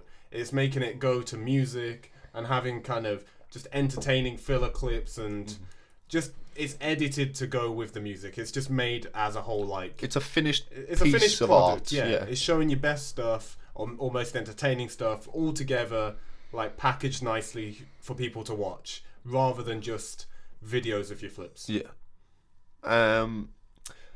I think it's safe to say that samplers they don't have the same impact as they did when we started. And I'm really showing my age now, because when I first started, Instagram clips weren't really a thing. No. It was all just about when was so and so going to drop their sampler. I saw somebody post on Facebook today that they were going to release a sampler in a week's time, or whatever the case may be. Yeah, and that was the whole thing. But through the ages, it's kind of changed. It didn't go straight from like YouTube samplers and then Instagram came and there was none of that. It was YouTube samplers, and then people started sharing more just clips on Facebook. I forgot about the Facebook step. that was the like middle stage. People would share clips on Facebook. I remember when I started doing it, because it's like I make a whole sampler and less people would see it than if I just posted my best clip on Facebook and shared it in the tricking group. And certain people, Jordan Edwards to be exact, he made his biggest impact just from releasing videos pretty much every day, several times a day on Facebook. And they were like mini samplers just from sessions. And then other people started to cotton on, because Jordan Edwards' name was in everybody's mouth. So other people started doing it, and now it's all just become a kind of mishmash of everyone just being like, just putting everything out. Watch my things, I do flips. And so all the platforms have become kind of oversaturated. But it's a kind of natural progression, though. Yeah, of it's what course, you'd expect. If you're going to get a way better response from just posting a clip than spending months collecting clips and then editing a whole video, then I guess, you would just post a clip. And then now, next stage, I see is just people going into more vlogging, which is what myself and Kyle has done, and just kind of, because I'm really trying to stay true to like having a sampler every couple of months, because that's kind of been my style, as opposed to saving up for a whole year. I did that for the first few years. I'd be saving up for 4 to 6 months, and then I'd put it all together and I'd spend hours on it, and then I'd drop it. But then it slowly got to like, when I was getting better, I could have a sampler's amount of footage in a way shorter amount of time, because by the time you've got to that 6 month period, all the shit that you filmed 3-4 months ago is redundant. So I think there's still a beauty of the energy that you get from a sampler, and it's something that I don't want to die, if you will, but I want to know what's next, and I want to discuss that. But first, let's kick it back to the old school, and we'll watch some the early samplers. The early samplers. Now, this is two of the greatest trickers ever, Anis and Jeremy Marinas. Shouts to them. Unfortunately, we lost them both to stunts. We lost them in a fatal stunts accident. No, but they no longer trick with these clips of. Yo, you see the early Gainnesses? They do trick on me. I know they do trick, but it's not the same as when they were only tricking. Yeah. And that's something that comes with both age and just different priorities in life. These even, when was this? 2009? Nah. Before that. I know. Before that. 2007, 2006. Oh, really? Yo, that's crazy. These are old clips. But yeah, you get the gist. Samplers of the olden days, very different. Even if you look at the kind of dress, quality and the cameras. Yeah, I'm thinking the dress sense. The baggy trousers. Everyone was wearing these TKD pants, and they just loved the baggiest trousers. And then, as the years progressed, they got tighter and tighter, and the shorts got smaller and smaller. And now everyone's just tricking in hot pants, and that's the cool thing to do. So back then, all the samplers were kind of like martial arts samplers. Yeah, it was all about. Even though they were doing tricking as well, it was more about kind of, it's just more martial artsy. Like it was more influenced by that. hadn't really evolved to the point where a sampler was kind of a separate art form. It was kind of just showing your sweet martial arts skills to a song. To a really, really pumped up, like, I don't know, so what's that song? Remember the name?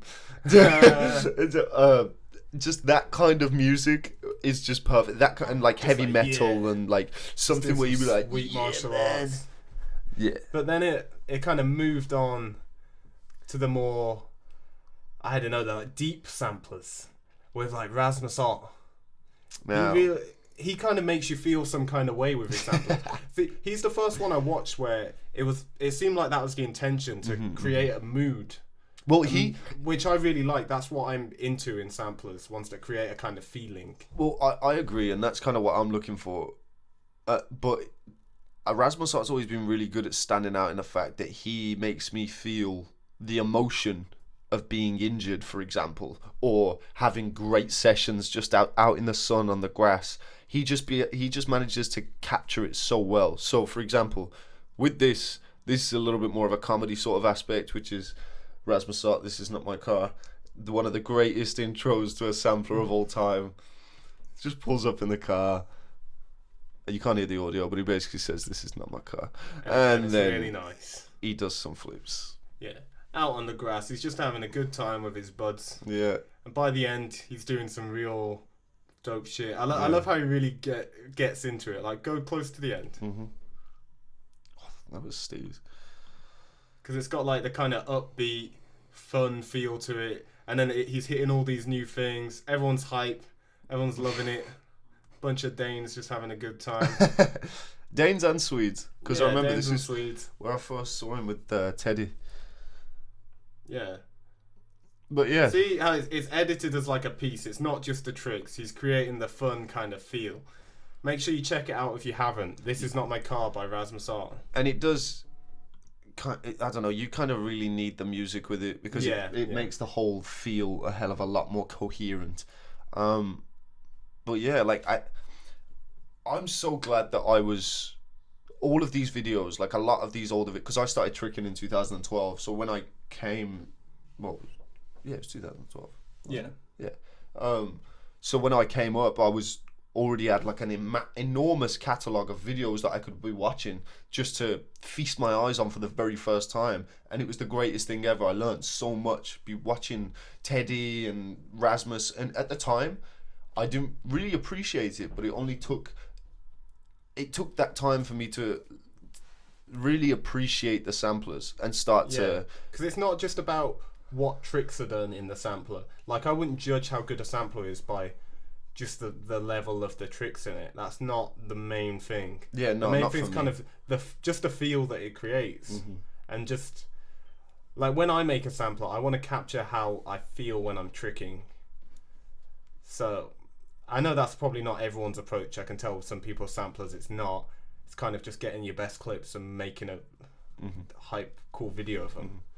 But I normally try to create just how I feel at the session and how I feel about tricking. I try to capture that, and I think quite a few people do that as well. Well, I'd like to do that, but generally I only ever feel two kind of ways when I'm tricking, and it's either paralyzing depression or just incredible, and I feel like a god. Now, when it's the paralyzing depression, I find it really difficult to trick. I find it really difficult to want to trick. I find it really difficult to want to make a video. But I mean, I don't have that so much anymore. But I also don't want to be watching a video of myself and feeling sad. I'd rather just kind of associate having that as my crutch to get me through all the hard times, and then it means that I can just move on and not think about it. But at some point, I know I want to make I've always wanted to make a video that would make people cry, and that's going to be my goal until it happens. And I don't know. I think if you're trying to make people cry, you'll never make people cry.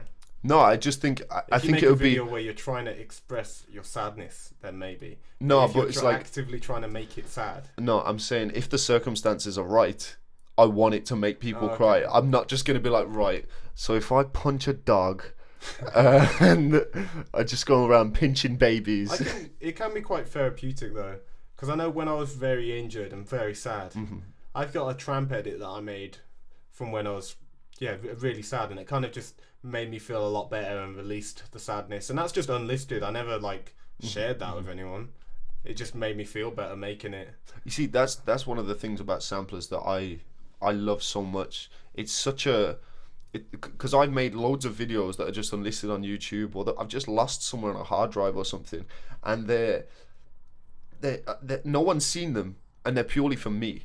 So it's whenever I do see them, it sends me directly back to that, and it makes me think of like exactly how I felt at the time of that, and it is very therapeutic after the fact. But while I'm trying to make those videos, I struggle a bit because I'm too much of an emotional wreck.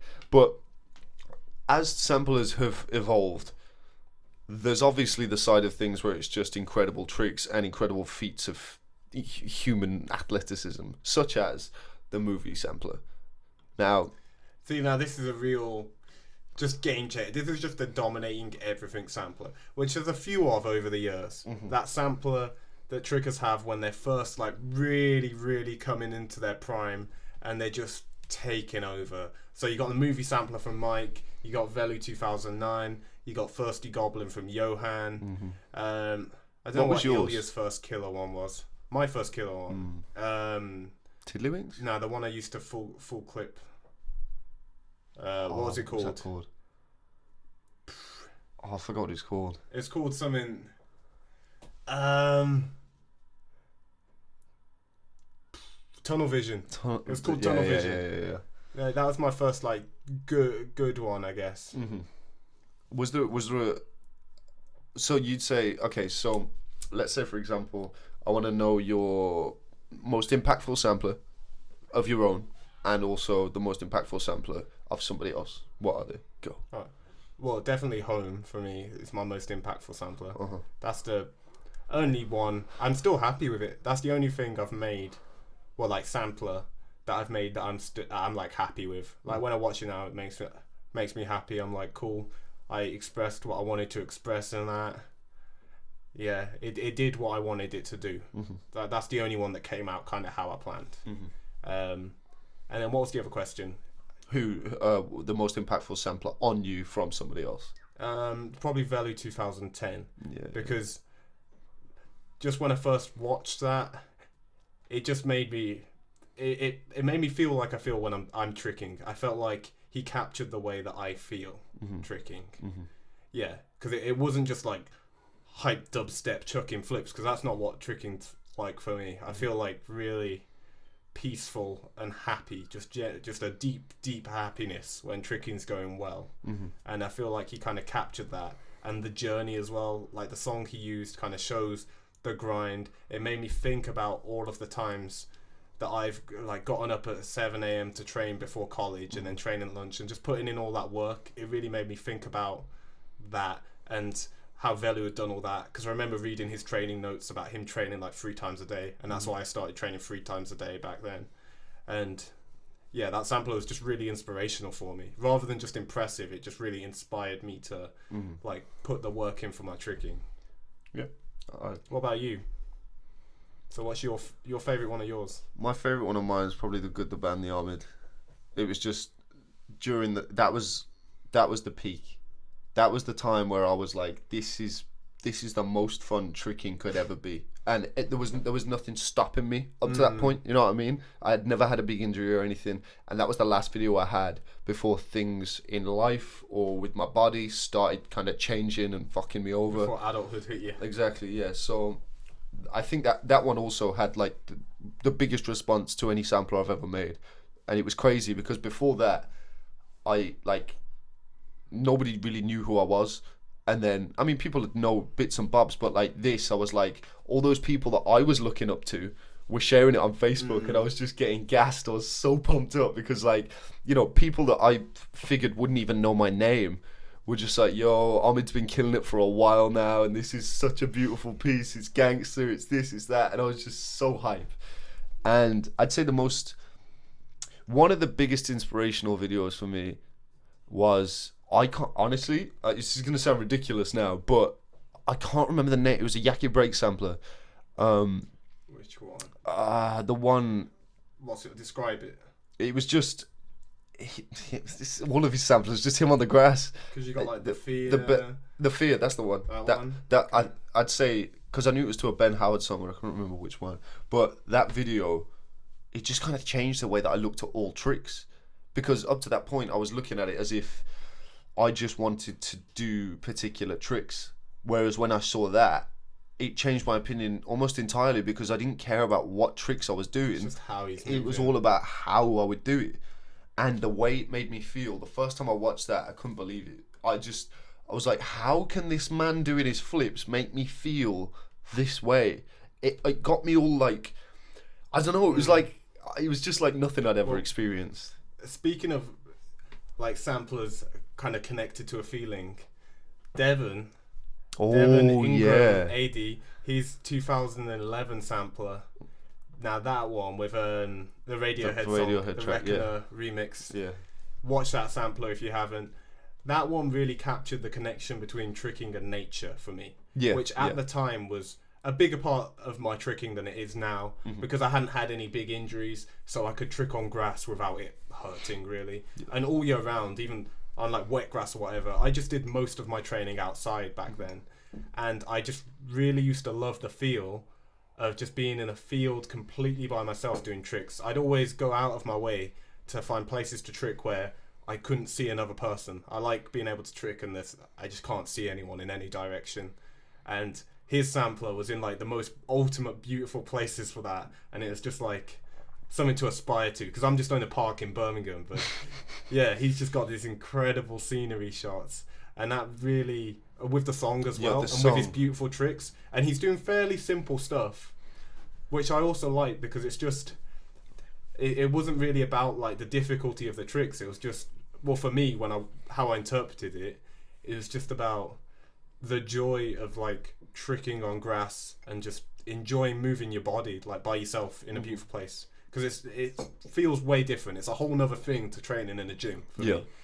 And especially by yourself as well, a whole nother thing to training with a group. Grass sessions by yourself with no one else around, you can just, for me, I can get into a state where I'm kind of at complete peace. I'm just like totally relaxed, having a great time. I'm not thinking about any other thing in the whole world. I'm just enjoying doing a few B twists, really, just enjoying my B twist. That sampler captured that for me. Yeah. Well, once again, we've not really stuck to what we were gonna do. We talked about samplers, but where I think we need to discuss where we're gonna be going with samplers in the future. Well, put on Immortal Throne. Now, this is like nothing ever made in tricking before. This isn't like a 2008 sampler, is it? They weren't quite like this. And I think it's really dope. This is such a piece. Sick. I think this kind of captures a different element of tricking, the kind of God feel of tricking. Because when you're doing really dope tricks, when you're like pissing out triple corks like nothing, then you do kind of feel like a god in it. And this captures that sort of feel with the over the top grandness of it. Yeah. Because obviously it is just flips, it's not like the most important thing. But this makes it seem like kind of how you feel when you're doing really sick tricks. You feel like you've got superpowers and the world's you got power over everything around you. And that kind of captures that, because everything's just mental around him. That's what tricking feels like when you're doing really good shit. Now, I saw a lot of people saying, oh, why can't you just show us the flips and stuff like that? And the way I look at it, I'm like, well, you've seen him do flips. Yeah. You know what his flips look like. You've seen all these flips. But what you've never seen is because the amount of work that was put into this video and the amount of work that was put into this whole kind of series that with what was his name? That Kirkle edited. Yeah. It was just, it's like nothing the tricking world has ever seen, and he's really trying to set himself aside, which he has, and do something new. And he's just absolutely killed it with this representation of tricking. And representation. What? You said representation. Representation. I don't know. I just found it funny. I just liked it. You didn't even laugh. I was laughing inside. I was like, reparation. You're a faggot. Omid, you can't say faggot. What? This is gonna get banned. It's We're not gonna going to get in big banned. trouble with It's not going to get with banned. Mr. YouTube. Because I'm from Dudley, and we talk about faggots and pays all the fucking time. All right. All right, mate. So just so you know, Omid actually likes it in and around his bum, so it's all right for him to say that. That's simply not true. I'm joking. I'm being Don't be silly. spreading that shit. I was thinking as I said it, people are going to believe that. Actually, as well, if we're talking about people being gay people, then you're the one that's gay in the world of the tricking community for several years. Oh yeah, For several years. Alright, so the French thought I was gay for a while because in a video, in a Mr. Plan Zero video, he's filming in my room, and my ex-girlfriend was living at the house at the time, and he filmed her dress, and he was like, "Oh, it's Kojo's dress," and for some reason, she was less than 5 feet tall. I'm 6 foot, but they believed that was my dress. So yeah. He's lying. Don't listen to him. It was his dress. He's still Also, got it to this day. Vivian Yulu thought that I wore eyeliner because I have pretty eyes. So yeah. Never thought I was gay. None of them. And that's saying something. If you think someone's more gay than me, you must be gay. Alright, let's get off this topic.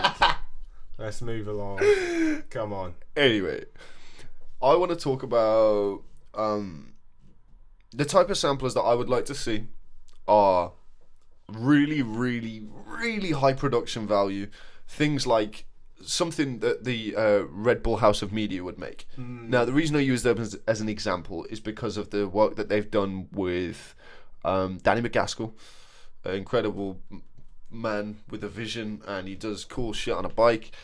And the work that he's done with the Red Bull have done with like Pasha, Farang, and just the rest of those guys.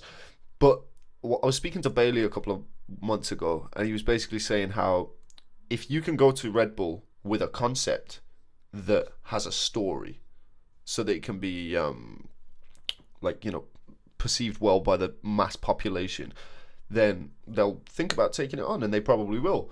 But the issue is you can't do that with tricking as easily as you can with other sports. With free running and stuff. You can still do it though. Like if you really innovate. Like okay, here we go. Off the top of my head, just thought of a story. Let's go. So hope you're listening, Red Bull.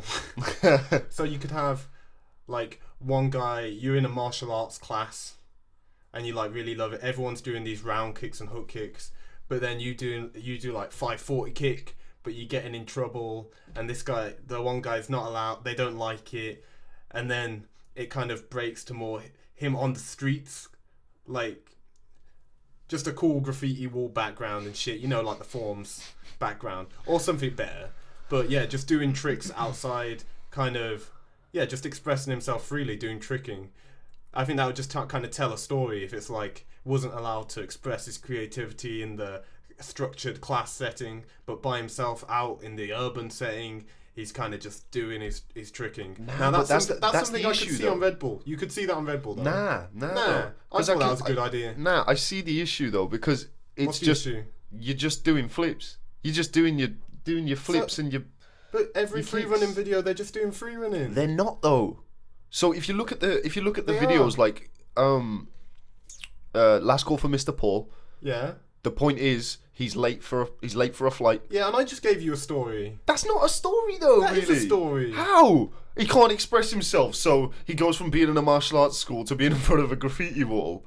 Yeah, he's not allowed to do his tricks in the martial arts class, but he trains his tricks outside in the martial arts class, outside. He goes back to the martial arts class, he's not allowed to do his flips there, and then maybe he goes to a competition and ends up doing his flips on the stage, and everyone loves it. It's a story. Okay, now that's a story. I think it's a good story. That's a story. I think Red Bull would have that. That's no different to them having Pasha in Venice just chasing after a girl. That's a bit.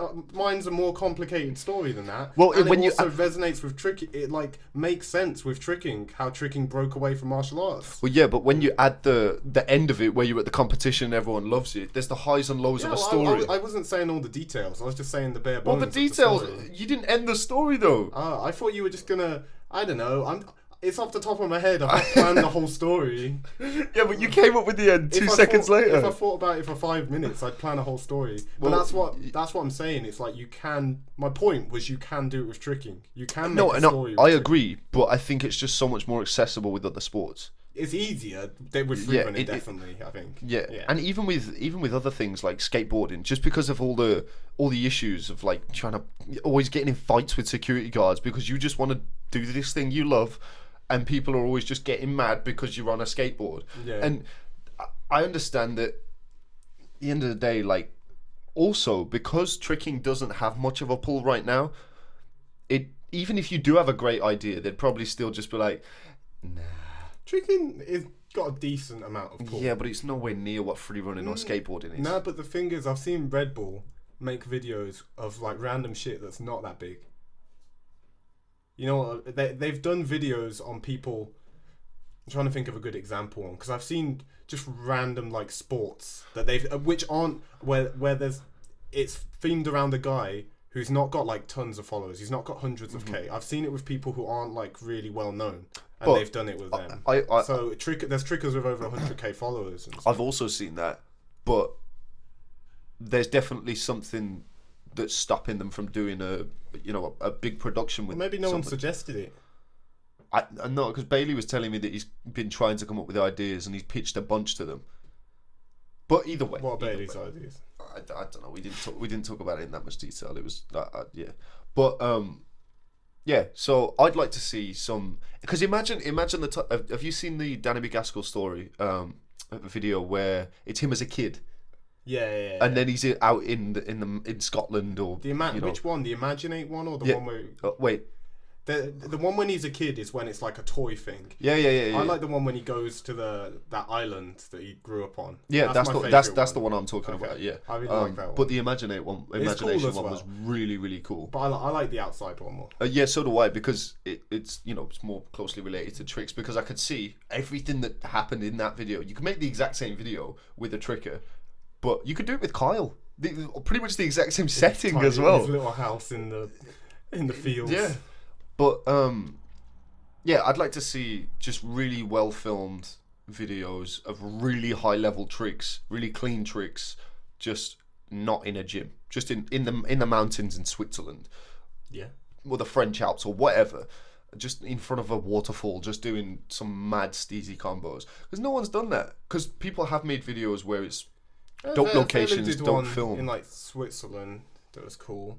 Yeah, that was cool. You see, but it like, wasn't. It didn't give me a vibe. Nah, I think that's because it wasn't so much of a piece as it was like just really well shot clips with a good camera, but then with just some kind of standard song on it. It didn't feel like Velu was really expressing something like with Velu 2010 when it's like seems like he's really showing the amount of work to hit all these amazing things with the song kind of it makes me feel like the grind, whereas that song didn't make me feel anything. It was just like a nice song to some well shot flips.